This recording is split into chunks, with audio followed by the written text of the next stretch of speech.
સંઘ પ્રદેશ દમણમાં આજે સ્થાનિક સ્વરાજ્યની ચૂંટણી માટેનો પ્રચારનો અંતિમ દિવસ છે, જે બાદ આવતીકાલથી આચારસંહિતા લાગુ થઈ જશે। પ્રચારના છેલ્લા દિવસે તમામ ઉમેદવારો પોતાની પૂરી તાકાત સાથે મતદારો સુધી પહોંચવા જોર લગાવી રહ્યા છે। આ કડીમાં જિલ્લા પંચાયતની દમણવાડા બેઠક પરથી ચૂંટણી લડી રહેલા ભાજપના ઉમેદવાર મુકેશ હરિનાથ ગોસાવીના સમર્થનમાં આજે ગેલવાડ ગ્રામ પંચાયતના સરપંચ હિતાક્ષી પટેલ અને પંચાયતની તમામ મહિલા સભ્યોએ સઘન પ્રચાર કર્યો હતો।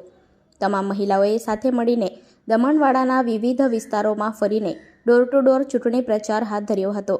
તેઓએ ખાસ કરીને દમણવાડા વિસ્તારમાં આવેલ ભાઠૈયા અને ભામટી નવી નગરી વિસ્તારમાં ઘરે ઘરે જઈને મુકેશ ગોસાવીના સમર્થનમાં મતદારો પાસેથી મત માંગ્યા હતા। આ પ્રસંગે ગેલવાડ સરપંચ હિતાક્ષીબેન પટેલે પ્રદેશમાં પ્રધાનમંત્રી અને પ્રશાસકના શાસનકાળમાં પ્રદેશમાં જે વિકાસલક્ષી કાર્યો થયા છે અને પ્રદેશની દિશા અને દશા બદલાઈ તેને ધ્યાનમાં રાખીને ભાજપના ઉમેદવારોએ જંગી બહુમતીથી જીતાડવાની દમણવાડાની જનતાને અપીલ કરી હતી। દમણવાડા વિસ્તારમાં ભાઠૈયા ગામમાં પ્રચાર માટે આવ્યા છે। મુકેશભાઈ ગોસ્વામીને સપોર્ટમાં અમે ડોર ટુ ડોર ઘરે પ્રચાર કરી રહ્યા છીએ અને સાથે જ અમે બધા જનતાઓને જણાવવા માંગીએ છીએ કે બીજેપી સમર્થન મુકેશભાઈને જંગી બહુમતથી વોટ આપીને એમને જીતાડે।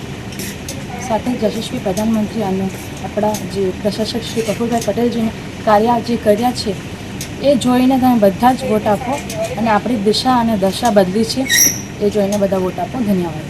ભારત માતા કી જય।